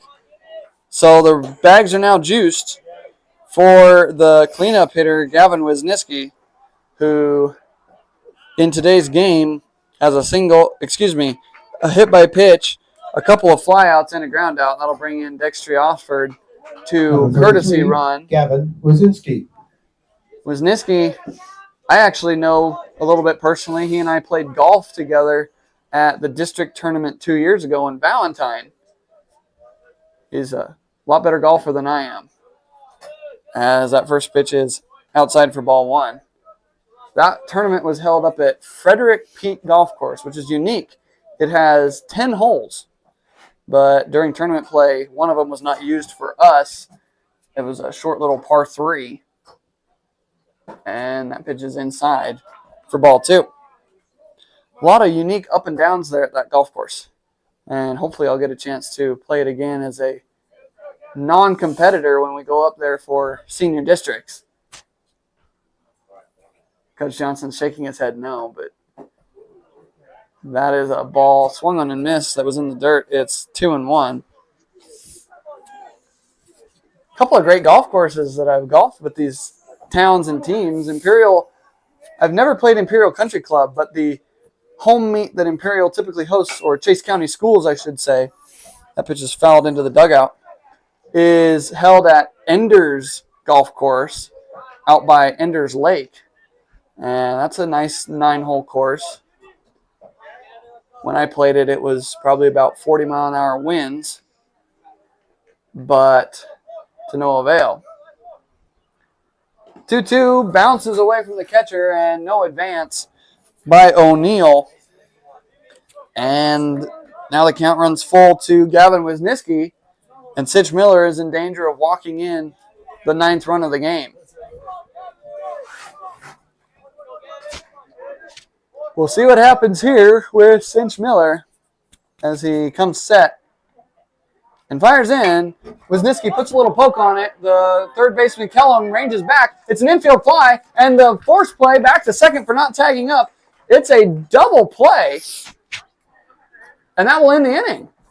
So Matt Stiles calls an infield fly with the bases full and only 1 out. So Wisniewski is retired automatically, and the runner, Oxford, gets doubled off on the 4-3. We'll head to the bottom of the 7th. Valentine needing 6. It's do or die. We'll be right back on the Hirschland YouTube stream.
The sounds of Final Countdown ring through here. The song by Europe, signifying we're near the end of the C-7 junior tournament, barring a 7-run comeback, or at least 6. from the Valentine offense. And we'll have a pinch hitter coming up for Robinson Ludeau. That is Isaac Utecht. Batting for Valentine, number 15, Isaac Utek. Utecht will most likely try and get on, and that's a called strike as Jarrett Peterson is still out, and he will attempt to get the last 3 outs of this game as that pitch is fouled towards the dugout. Wisniewski giving chase, and it will land by the concession stand for a foul ball. Please return that foul ball to the Dr. Pepper tent for a 50-cent piece. Sponsored by Adams Bank and Trust. And so Utecht, who is down 0-2, will have to protect here against Peterson, who is close to 100 pitches now, as that pitch is fouled into the mitt for strike 3. There's one down here, and Imperial is 2 outs away from taking the Class C District 7 Now batting number 10, Tristan championship Bebout. title. And that'll bring up Tristan Bebout, who started the game as the pitcher and is batting in the 7-hole. Peterson, if he works quick, will finish the game, as that's strike 1. He's only thrown 4 pitches so far. He was at 96 to start, so that was the 100th. You get 105. And that's swung on and missed by Bebout, helping Peterson out on that pitch count situation. So we're at 101. And Jarrett Peterson's 0-2 is right down Broadway for strike 3. There's 2 down, and he will get to face the last batter of the game, and it is Kazas Kellum, the short-statured second baseman. I think Jared actually thought he was done after that pitch, the way he walked towards the dugout, thinking maybe he was at his limit. But in Legion ball, as long as you start Like that. your last batter before you're at 105, you can go over that 105 mark. You just cannot start a batter after that. Strike 1 to Kellum, and no, he did not go. And I was about to say Peterson was on the verge of an immaculate inning. He'd thrown 7 straight strikes, but that ball there ruins it. And called strike 2. Valentine is down to their last strike. It is a 1-2 count, 2 down, 8-2 the score. Peterson takes a deep breath and looks into his sign from Reeves. The 1-2 pitch is cut on and missed, and that will do it for the District 7 of Class C area tournament. Imperial is victorious in 7 innings. Jarrett Peterson strikes out the side. We'll be right back here on the Hirschland YouTube stream for post-game coverage.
Welcome back to Sutherland, Nebraska here. We're about to do the plaque presentation for the Imperial Horns, who have taken the Class C Area 7 title. And as our tournament director, Mitch Moorhead, heads down there, we're going to do a quick PA announcement. As we get ready, the music cuts out here, ruining the vibe. But the scoreboard is off, and the 2023 Class C Area 7 tournament has come to an end. To the Imperial Horns, here is the 2023 Class C Area 7 District Tournament plaque. As we begin our post-game coverage here, I'm Harmon Johnson alongside Coach Dwayne Johnson of the Hirschland Trojans. Coach, it was a very good game from a standpoint of a spectator. A 7-inning complete game in Legion against a team that is probably going to be a favorite going into the state tournament hosted at their place. Yeah, give a lot of credit to Valentine coming in today after having to play an extra game. Short on pitchers. They only come in with 11 guys, and actually one of those were hurt, so they only had 10 guys on the roster today that were playable. They hung in there really well. Got that late little spurt to extend it to another half inning. Imperial, they are well schooled. They have a lot of returning players from the last few years.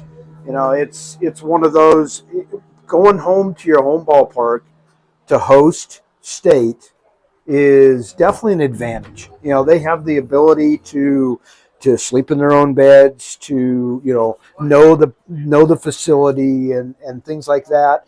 I'm sure Coach Peterson will have his boys ready to play come the end of the week here when they have their first round game. And I would expect them to be one of the favorites. I haven't seen any of the other district games as far as who's qualified at this point, but knowing what they have in their pitching staff and what they can do with hitting the ball, they don't have a really big ballpark. They have a very short porch on left field, a high fence, but those kids, they're going to be ready to play. The other thing is the city of Imperial. Based on what we were told when we went up there to play in Imperial early in the year, the city has embraced the state championship atmosphere. They've done a lot of work on their ballpark to improve things. My understanding is they've had multiples of donors. Speaking with one of the area guys there at Imperial, it sounded like they were putting in a new scoreboard that was pretty impressive. It sounds like the number I heard was about $30,000 they were going to spend on a scoreboard. When we were up there, they had already redone dugouts. They were still finishing them, but they had probably doubled the size of their dugouts.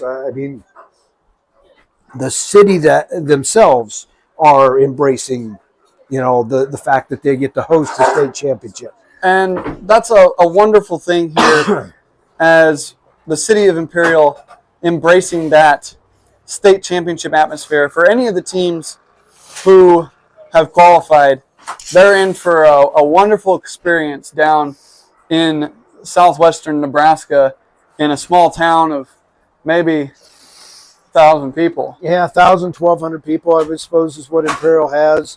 I know there's probably some people back east, in that Omaha, Lincoln area that are when they saw the fact that Imperial was, received the state bid, that they're thinking, oh my, we got to drive all the way to the western part of the state, go down into a small town. But they will be in for a treat when they get to the state tournament. I believe it starts on Thursday of this week, but I'd have to check. It's either Thursday or Friday. As you see Imperial in their huddle there at home plate. And also, huge congratulations to Valentine with their win over Hirschland yesterday. Advancing to this game essentially secured them a spot in the state tournament due to Imperial's hosting abilities. And So yeah, anybody on their way to state, if you happen to watch this post-game coverage, you're in for a treat. Brand new warning track, brand new pro-style dugouts, brand new scoreboard, and a city that really embraces their baseball. Here's the final line for Valentine and Imperial. Valentine stormed back in the 6th to score 2 runs on their lone hit of the game came in the 5th against Jarrett Peterson. And for Imperial, they did what Imperial does, not to the extent that some people might have thought, but 8 runs on 12 hits is certainly nothing to sneeze at for a group of guys that has played together for a long time, some of them. Jarrett Peterson, I believe, is in his final year of junior eligibility, but he's been playing for the last 4 years under this program.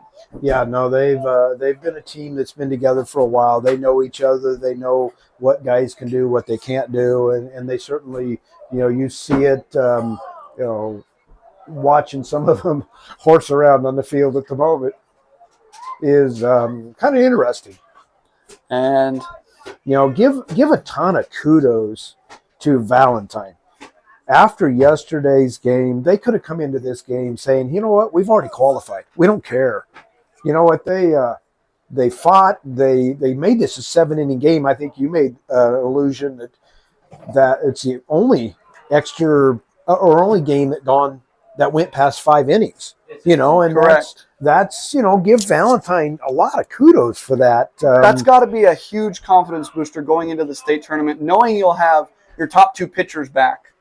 And coming off of a very close game against the state host, that's gotta build your confidence up. Yeah, no, I think they will surprise a couple people down there. I mean, they don't have much of a record. They did not play a lot of ball games this year, so I mean they're going to go in with I think probably a losing record or an even record. I'm not 100% sure where they ended up, but there's going to be a lot of teams just going to look at Valentine and go, we get to play Valentine. This will be an easy game. It won't be. They will come out fighting.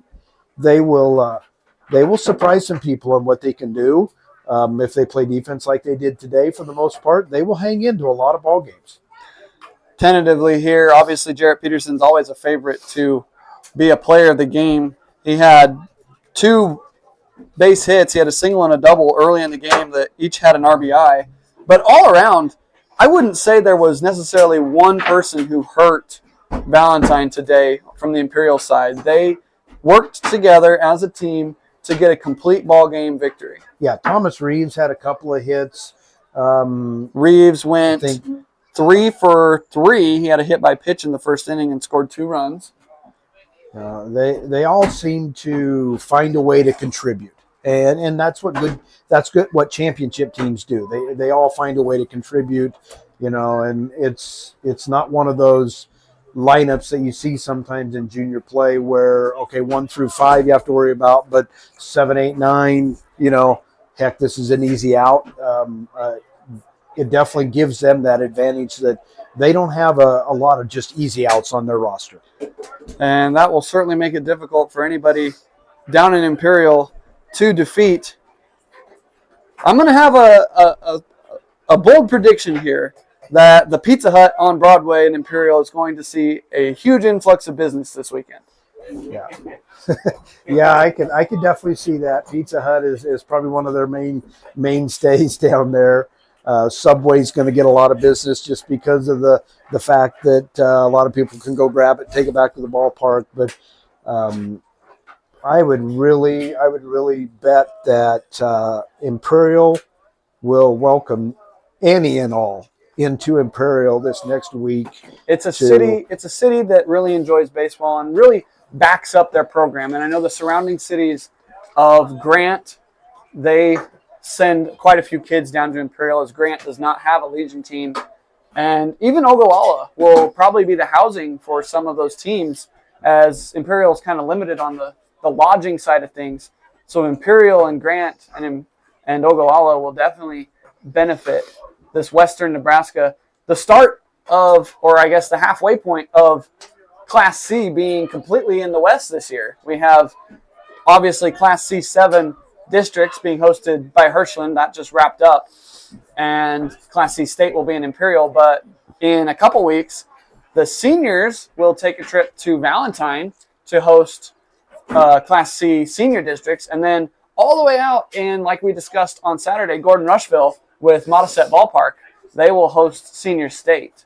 So the western end of Nebraska is definitely getting their fill of Legion baseball this next upcoming month. And we're glad that Hirschland got the opportunity to host quite a few championship level teams. Yeah, no, it's been good to see ball teams out this way get that opportunity to be the host teams. I mean, obviously districts, there's always somebody out here, but having the state tournament work its way out west and have all these teams from the eastern part of the state come out and see what, some of these smaller, schools and some of these smaller towns, how they will represent the baseball world. And I think they will be well pleased with that type of situation. So that will do it for our coverage here from the C-7 area tournament. Game 6 is over. We have a champion crown and 2 teams heading to state in Imperial later this week. We appreciate everybody for watching and bearing with us through any technical difficulties. We appreciate the Hershey Telephone Company for coming in to Hershey and providing wireless internet for our live stream, and the Youth Board of Sutherland for having the Sutherland baseball field look as beautiful as it does. This tournament could not have been made possible without the help of those people. Obviously, Hirschland sponsors made a bunch of this tournament possible, as did a few others. I'd like to personally thank Dwayne Johnson, the rest of the Hirschland seniors for joining me up here in the broadcast booth for the live stream coverage. It was extremely fun to do. We'd like to give a special shout out to Chase Moorhead and Coach Johnson for prepping the fields on a daily basis. And we'd like to give a special thank you to our umpiring crew, Chris Kroll, Matt Stiles, Ryan Wisniewski, and Cody Hoffrock for coming out and umpiring extremely professionally, being great leaders of the game. And one last special thank you goes out to Mitch Moorhead for being the tournament director and making sure everything runs smoothly. A lot of this organization could not have happened without his help. So that will wrap up our coverage here from Sutherland and from Hirschland as the C7 area tournament is over. We hope to put some more content out on the YouTube page as the season progresses, and maybe even potentially get a few more live streams in before the year's over. But until then, I'm Harmon Johnson signing off for now. Thanks for joining us for the past 6 games, and we will see you the next time on the Hirschland YouTube stream. Have a good night, everybody.